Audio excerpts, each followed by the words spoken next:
19h30 au Congo, 19h30 à Pointe-Noire. Madame, monsieur, bonsoir et bienvenue à cette nouvelle session d'information. Au sommaire, au Congo-Brazzaville, le premier samedi de chaque mois est officiellement consacré à une journée nationale d'assainissement public appelée Opération Ville, Village et Habitation Propre. Ce samedi 4 juillet, les populations ont respecté cela. Le Mali confronté à une série d'attaques menées par des groupes djihadistes.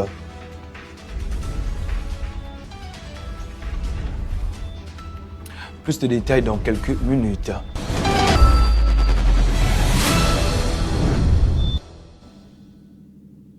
Merci pour votre confiance et votre fidélité. Ouvrons ce téléjournal. Le président de la République, Denis Sassou Nguesso, a eu vendredi 3 juillet à Brazzaville de fructueux échanges avec son homologue de la République démocratique du Congo, Félix Antoine Tshisekedi Tshilombo. Des sujets d'intérêt commun étaient au centre de leur échange. Reportage.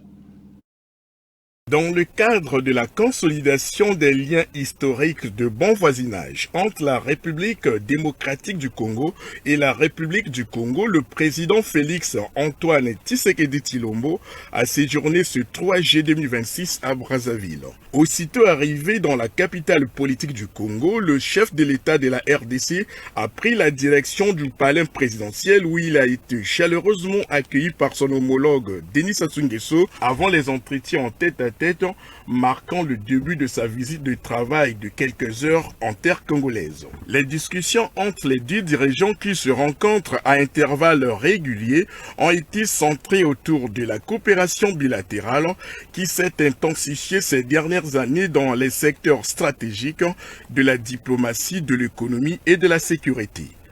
Au plan diplomatique, par exemple, les présidents Denis Sassou Nguesso et Félix Antoine Tshisekedi Tshilombo ont procédé à un large échange de vues sur les questions liées au raffermissement des relations d'amitié, de solidarité et de coopération qui existent entre leurs deux pays. À cet effet, ils se sont réjouis de nombreuses visites bilatérales qui ont permis au Congo et à la RDC de maintenir un climat de compréhension mutuelle. Ces échanges de près de 3 heures ont été aussi l'occasion pour les deux chefs d'État d'évoquer les grands défis que la République démocratique du Congo relève actuellement sur le plan sécuritaire et sanitaire.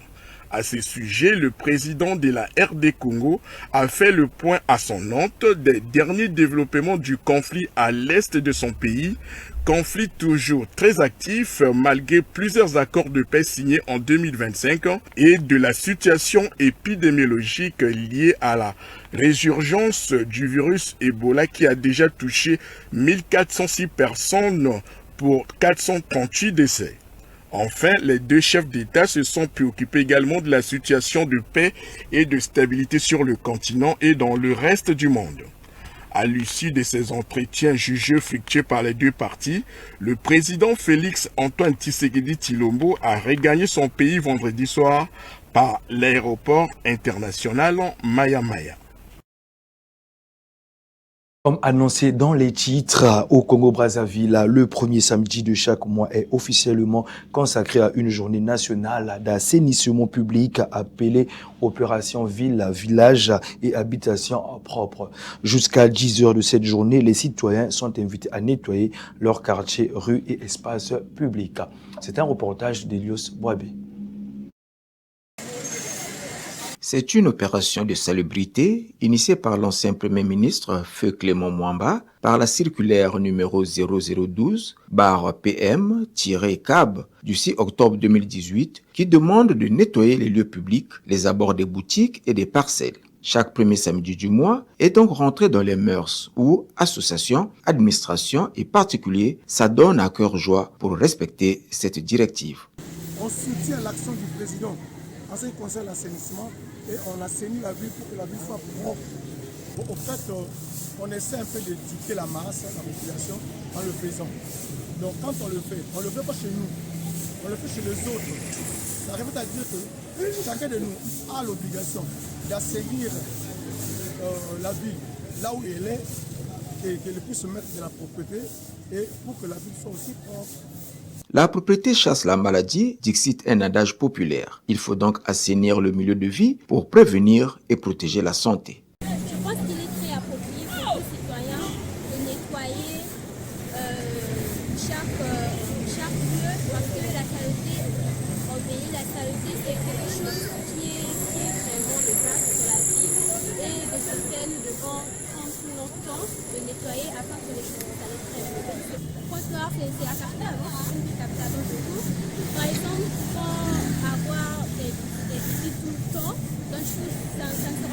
beau de voir une vie pareille être stable.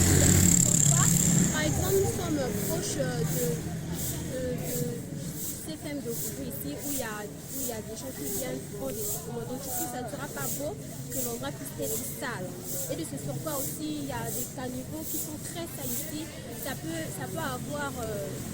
créer des moustiques qui peuvent emmener du paludisme. Donc l'importance du nettoyage, c'est très important parce que ça aide aussi, par exemple, tu peux dire l'atmosphère, tout ça. Donc c'est très important. Rappelons que la circulaire numéro 0012/PM-CAB du 6 octobre 2018, signée par l'ancien Premier ministre Clément Mwamba, institue en République du Congo l'opération citoyenne Ville, Village et Habitation propre. Elle rend obligatoire une opération de salubrité publique le premier samedi de chaque mois. La République du Congo a adopté une législation anti-tabac visant à restreindre la consommation en espace public. Cependant, cette interdiction rencontre une application inégale sur le terrain, créant un décalage entre la loi et les pratiques sociales. Patience Ravi-Benoît et Pejingoma ont fait le constat. Voici leur note de reportage. Depuis des années, le gouvernement congolais a interdit la consommation de tabac dans les espaces publics selon un texte voté officiellement en 2012 portant la loi numéro 12-2012. Pourtant, à Pointe-Noire comme à Brazzaville, les fumeurs restent omniprésents dans les lieux publics ou collectifs, de travail et des transports en commun et personne ne semble vraiment contrôler cette indifférence face à cette interdiction, ce qui soulève une question. Les gens ignorent-ils la loi ou la méprisent-ils? Certains, conscients de l'interdiction, la contestent. D'autres encore arguent que le tabac n'est pas si dangereux ou encore que s'ils doivent arrêter de fumer dans les espaces publics, où le feront-ils? Ces croyances enracinées culturellement résistent aux avertissements sanitaires. Ainsi donc, sans espace légal désigné et face à une interdiction mal appliquée, les fumeurs continuent à mettre non seulement leur propre santé en danger, mais également celle des non-fumeurs qui sont bien plus exposés qu'eux. L'État est le garant de la loi, c'est donc à l'État de prendre les mesures afin de veiller sur son application dans les rues. Parce que ces personnes, quand ils fument, ce sont des passants qui sont plus exposés que eux-mêmes les fumeurs. Ces gens doivent penser à ces personnes qui n'ont rien demandé, en droit ou pas. Ils doivent prendre des précautions pour protéger les non-fumeurs où qu'ils sont, vu qu'ils sont plus exposés que les fumeurs. La santé, on ne joue pas avec. Il existe une loi interdisant la consommation de tabac sous toutes ses formes dans les lieux affectés à usage public, notamment sanitaire. Mais n'existe-t-il que sur papier? La volonté politique, des campagnes sérieuses de sensibilisation et un contrôle réel sur le terrain est nécessaire. Rappelons que la fumée de cigarettes provoque des cancers dans tout l'appareil respiratoire et que le risque de cancer augmente en fonction de la quantité de tabac fumé et du nombre d'années de tabagisme. Le réseau routier de la ville de Pointe-Noire est en mauvais état dans plusieurs quartiers. Se déplacer rapidement nécessite endurance et débourser plus d'argent. Les plaintes des usagers de la route ont fait réagir certains taximens dans ce reportage de Lios Wabé, Pradi Marden et Francky Premier. Se réveiller le matin, sillonner la ville entière dans le but de transporter les clients à leurs destinations respectives est là le sacerdoce de tous les chauffeurs de taxi et bus de la capitale économique. Bon gré et mal gré, ce travail, qui pourtant est noble en rapport avec le transport tout azimut, comporte des tracasseries que le commun des mortels ne perçoit pas.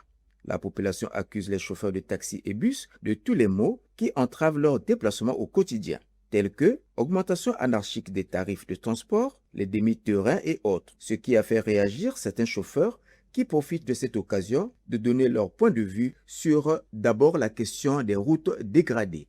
C'est juste avec les routes, premièrement. Les routes dégradées, la circulation n'est pas bonne. Et au-delà, nous avons un problème avec aussi les patrons qui ne nous comprennent pas parfois quand il y a manquement de la recette ou ils nous mettent parfois la pression. Il faut que la recette soit au complet. Et au toit, nous avons aussi vraiment les dernières difficultés que nous en avons, c'est vraiment les embêtations avec nos autorités qui sont les policiers routiers sur la voie publique. Les difficultés, il s'avère que apparemment on n'a plus de route. Vraiment ça c'est la priorité. Il y a aussi nos frères routiers de la police routière, vraiment qui ne font pas leur travail comme il se doit. Parce qu'il y a ces infractions qui nous interpellent, qui nous amènent à un commissariat, que je ne peux pas citer le nom, bien sûr.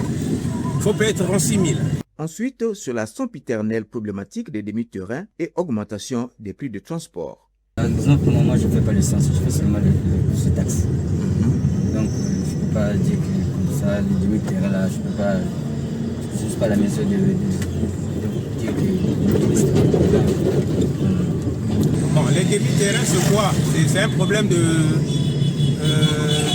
horreurs. Le Zère Le Pointe est un exemple, je peux dire. Le matin, tout le monde cherche à se déplacer. Donc, c'est pas trop possible. Avec les nids de poules que nous croisons sur nos routes, c'est pas facile. La personne peut se dire, bon, je fais sympathique. Je fais sympathique, mais tellement que il y a des obstacles. Donc, c'est pas possible que la personne se dise, bon, mais écoutez, je vous prends ici le fond de Tété, je vous amène à sympathique à 150. C'est pas possible. Qu'est-ce qu'il va créer finalement? Les demi-terrains, il se dit, bon, je m'arrête à Mawata. À Mawata, et voilà, il peut continuer. Enfin, à propos du carburant, dont l'approvisionnement n'est pas stable en termes de disponibilité et de prix à la pompe. À ce qui est compris le carburant, c'était à 595. Et ils ont monté leur première tranche à 625. 625, c'est maintenant 775. Car avec le 595 jusqu'à 775, moi étant chauffeur, je paie 180 francs par litre. Et pour ceux-là qui utilisent les 20 ou 25 litres, moi qui utilise 20 litres par jour, je paie 3600 par jour. Alors les 3600 ne répondent même pas à mon pointage. Imaginez que la journée, je paie 3600 et le mois, je vais perdre combien? Au total, autour de 95 000 le mois. Autour de 95 000, 90 à 95 000 le mois. Et l'année, je suis à 1 million et quelques que je perds, que je pouvais au moins économiser et que je les perds. De nos jours, avec 95 000, je peux payer le loyer, je peux payer l'école des enfants, mais je les perds pour le carburant. Les transports en commun au Congo en général et à Pointe-Noire en particulier reposent majoritairement sur le secteur privé qui utilise les taxis, les 100 ou les minibus. S'il est vrai que les chauffeurs de ce moyen de transport rencontrent des difficultés inhérentes à leur service, qu'ils n'oublient pas que les tarifs officiels sont fixés autour de 150 francs pour les trajets de bus et 1000 francs pour les courses de taxi. Ils ne doivent pas varier selon l'affluence et le chauffeur.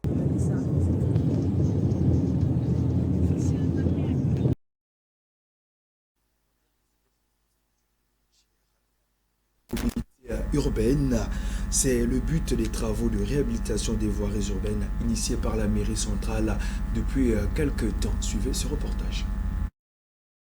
Depuis le début du mois de juin, la ville de Pointe-Noire connaît une transformation visible grâce aux travaux de réhabilitation menés par la société Ari, partenaire de la municipalité. Plusieurs axes stratégiques sont concernés, notamment le prolongement du boulevard Charles de Gaulle et les abords de Mariengouabi, deux artères essentielles pour la fluidité du trafic urbain. Ces chantiers, visités récemment par les autorités locales, témoignent d'une volonté claire de moderniser les infrastructures routières et d'améliorer la mobilité urbaine. Les usagers, directement impactés par ces améliorations, expriment déjà les réactions positives. Pour beaucoup, ces travaux représentent un soulagement face aux difficultés de circulation et aux dégradations qui affectaient la qualité de vie quotidienne.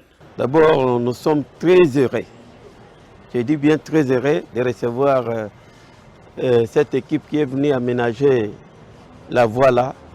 C'est pour nous un avantage parce que il y avait du sable, vous voyez, il y a de poussière quand les voitures passent. Aujourd'hui, nous voyons l'amélioration de la route.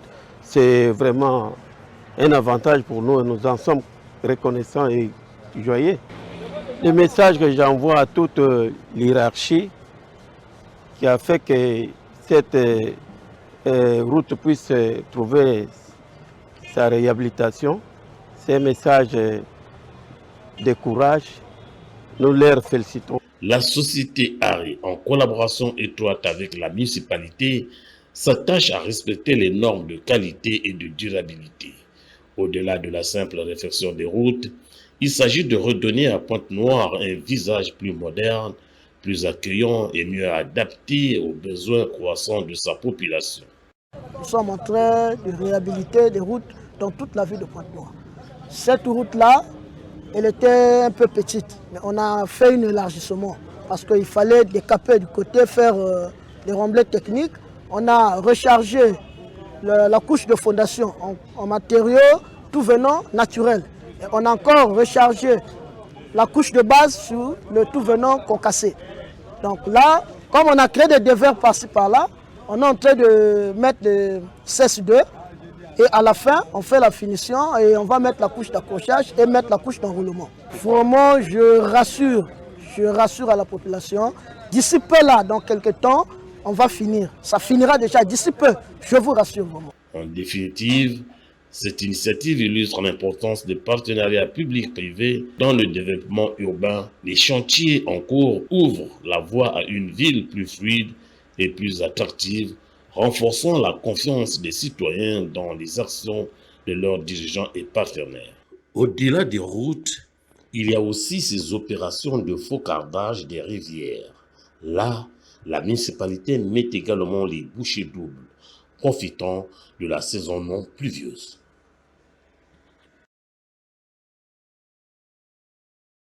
Longtemps plongé dans l'incertitude de voir les travaux de réhabilitation de la route nationale numéro 1 vers Monkamba se réalisent dans les règles de l'art. Aujourd'hui, les populations environnantes et les usagers de cette route saluent ce tronçon qui fluidifie la circulation et leur permet de vaquer librement à leurs occupations. Ce reportage est de Elio Souboabé à Kevin Le Différent, Esti Coleman et PJ Ngoma. Il faudrait fouiller dans la poubelle de l'histoire pour retrouver les images d'une route dégradée, tellement défoncée qu'on se croyait dans une zone très reculée d'un village abandonné du pays. Quelques années auparavant, la bitume n'existait pas. La poussière était le lot quotidien des passants et pendant la saison pluvieuse, c'était la catastrophe. Aujourd'hui, les travaux de réhabilitation de cette route nationale numéro 1 à hauteur de Rebecca portent ses fruits. Une route assez large pour contenir le flux des véhicules, avec une fluidité constatée en cette heure de pointe. En tout cas, un travail titanesque réalisé dans les règles de l'art et apprécié par les populations. Avant, on avait des demi-terrains. Pour arriver à la maison, c'était vraiment difficile. Mais là, maintenant, on a arrangé vraiment la route. C'est vraiment bien, vraiment. Tu arrives à temps à la maison, vraiment, ça va. On a arrangé les prix. Parfois, à 200, tu peux arriver à la maison. Parfois, tu quittes parfois vers Grand Marché jusqu'à Tister, 300, 200, ça va. Par rapport à avant, ça va. Ça nous plaît beaucoup, ça nous va droit au cœur parce qu'avant, on avait beaucoup de difficultés, des accidents bêtes parce que la voie était vraiment petite. Là, on a fait grandir la voie, on a arrangé, ça nous permet d'éviter des accidents. Là, maintenant, la circulation est normale. Avec nous, avec les habitants ici, parce que moi, je suis juste dans la zone. Apparemment, avant, comme ça pleuvait, il y avait au moins de marre d'eau qui venait, ça retrouvait moi-même dans des maisons qui sont proches du goudron. Là, ce n'est plus le cas, on a arrangé, on a mis des caniveaux. Maintenant, là, on sent au moins qu'on est vraiment à l'aise. La route, facteur de développement, permet aux chauffeurs de taxi, bus et autres véhicules de circuler librement, sans embouteillage et sans poussière. Même les tarifs de transport en commun a baissé, nous certifie M. Makaya, chauffeur de taxi. En tout cas, pour la route, je suis satisfait.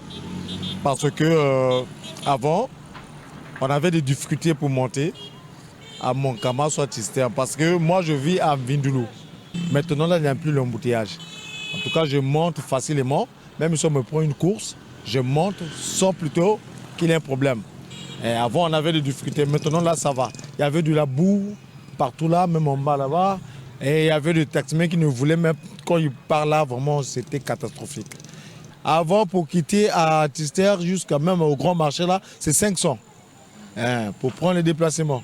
Et maintenant, là, c'est 300, mais c'est normal parce que Tister, Grand Marché, bon, par rapport aux distances, il y a aussi un problème de carburant aussi. C'est ça. Là, maintenant, ça va.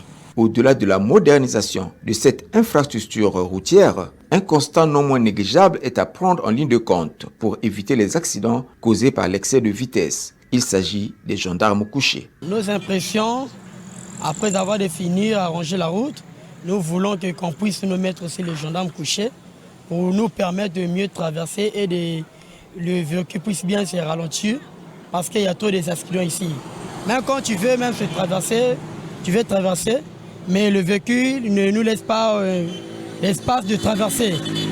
Du coup, des fois, ça cause des accidents chez nous ici à Rebecca.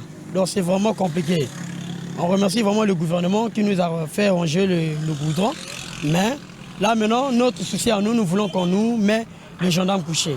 Tout en saluant le travail abattu par les autorités pour améliorer les conditions de vie des citoyens, nous souhaitons que les autres ouvrages bénéficient des mêmes moyens et attention pour leur achèvement avant la fin de cette saison sèche. Et à Pointe-Noire, depuis un certain temps, l'on constate les travaux de curage à des caniveaux dans plusieurs quartiers dans le but d'assainir nos cadres de vie. Nos reporters Brady Martin, Elios Boabé et Francky Premier se sont rendus sur le terrain au quartier Tchétché. Suivez donc ce reportage. Depuis un certain temps, l'on constate les opérations de curage des caniveaux dans plusieurs quartiers de la ville océane. Ces travaux visent à améliorer l'évacuation des eaux, réduire des inondations, protéger les infrastructures et assurer la salubrité. Au quartier Tchétché, à hauteur du tronçon station 10 Savant à Moulembo, le curage des caniveaux est de plus en plus visible à la satisfaction de la population ponténégrine. Pour moi, je trouve que c'est pas mauvais. C'est déjà un pas en avant. Nous souhaitons que ça soit un peu plus dans plusieurs arrondissements, quoi. Tel que là, c'est déjà bien. Je ne peux que m'en jouir de l'événement. Mais le souhait que ça soit un peu plus, surtout dans tous les arrondissements, plus précisément, par exemple, l'autre là au fond de Tchétché, là-bas, tu vois, il y a la mer de tout ça avec tous les caniveaux et tout là. Donc, pour moi, je trouve que c'est une bonne idée. Les opérations de curage des caniveaux est un sujet de joie, surtout pour nous qui avons des activités à côté de ces caniveaux. Il y a des citoyens qui jettent des ordures dans ces caniveaux la nuit et ces déchets deviennent des nids de moustiques et cela nous empêche à mieux vendre. Merci aux autorités compétentes pour cette initiative. Cette initiative est un offre de soulagement pour la population, ajoutée à celle de l'opération de salubrité publique menée sur le terrain chaque premier samedi du mois par la population de l'arrondissement 3 Tchétché sous le patronage du maire de cet arrondissement, Jean Romial Tchikambo. Nous, à Tchétché Moulembo, ici, là, on a aussi, on fait l'assainissement presque chaque samedi. Chaque samedi, il y a monsieur le maire qui nous envoie les gens des agences, des quoi, qui fait le curage. Mais eux aussi, ils travaillent parce que monsieur le maire nous oblige, nous qui sommes surtout au goudron, de travailler et laisser ta place propre, même les boutiques, on travaille. Donc c'est vraiment bien, c'est très propre, vraiment c'est acceptable. Vraiment les autorités, par exemple notre maire, il fait du bon travail parce que partout c'est propre, il n'y a pas la saleté. Et puis quand c'est comme ça, il n'y a plus de moustiques, vraiment ça va. Parce que tout ça, ça entraîne la maladie. Mais là, vraiment, les autorités de l'autre côté aussi peuvent suivre comme nous. Mais nous, à Tchétché, ici, là, vraiment, notre papa travaille. Pour le bien de tous, la population devrait faire plus d'efforts pour éviter de jeter les ordures dans les caniveaux. Ces habitudes non pas seulement favorisent la stagnation des eaux usées, ce qui attire les moustiques et entraîne la propagation de maladies, mais aggravent considérablement les risques d'inondation, surtout pendant les fortes pluies. Au-delà de nos frontières, donc en RDC, la frontière entre la RDC et le Rwanda a réouvert jeudi soir après plusieurs mois de fermeture liée à l'épidémie d'Ebola. Je vous propose de suivre ce reportage. C'est dans un communiqué que les rebelles du M23, soutenus par le Rwanda et qui contrôlent Goma depuis l'année dernière, ont annoncé la réouverture de la frontière entre les villes de Goma en RDC et Gisenyi au Rwanda. Elle avait été fermée il y a plus d'un mois en raison de l'épidémie d'Ebola. Aujourd'hui, nous sommes vraiment heureux de voir la frontière ouverte. car notre vie en dépend. Pendant la fermeture de la frontière, nous ne pouvions pas subvenir aux besoins de nos familles. L'Organisation mondiale de la santé s'était opposée à la fermeture des frontières, jugeant qu'elle compliquait la riposte contre le virus Ebola. Tout était vraiment bloqué d'une manière ou d'une autre des deux côtés. Nous menons plusieurs activités au Rwanda comme les opérations bancaires, les voyages en avion via l'aéroport de Kigali ou les trajets en taxi vers Bukavu et autres. La situation était donc très difficile, mais nous sommes heureux de voir cette réouverture. J'ai effectué mon premier voyage aujourd'hui en tant que travailleur humanitaire. Ce poste frontalier est vital pour l'économie locale, alors que l'aéroport de Goma reste fermé depuis la prise de la ville par les rebelles du M23.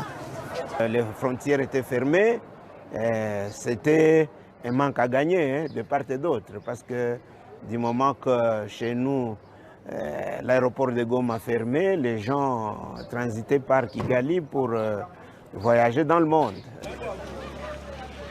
Sur le front sanitaire, des essais cliniques ont démarré jeudi pour un traitement expérimental contre le virus Budimbugyo, responsable de cette épidémie et pour lequel il n'existe à ce jour ni vaccin ni traitement approuvé.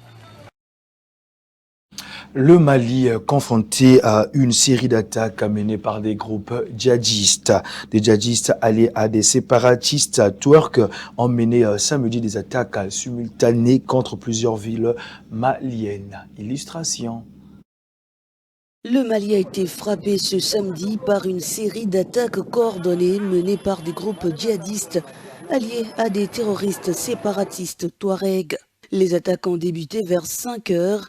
Un peu plus de 2 mois après une précédente offensive de ces mêmes groupes contre les autorités qui avaient coûté la vie au ministre de la Défense. Des combats ont été signalés simultanément à Gao, à Nefis, à Guelok et Sévaré, ainsi que dans une prison de Kénoroba, près de Bamako. À Nefis et à Guelok comptent parmi les dernières localités où l'armée malienne maintient encore une présence dans la région de Kidal, après la prise de la ville stratégique par le FLA. L'Iran ouvre après plusieurs jours de funérailles nationales en hommage à Ali Khamenei. Des drapeaux et des banderoles de l'ancien guide suprême étaient déployés dans la foule. Suivez.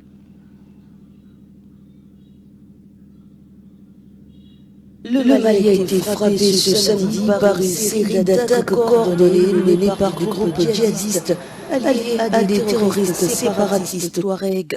Les attaques ont débuté vers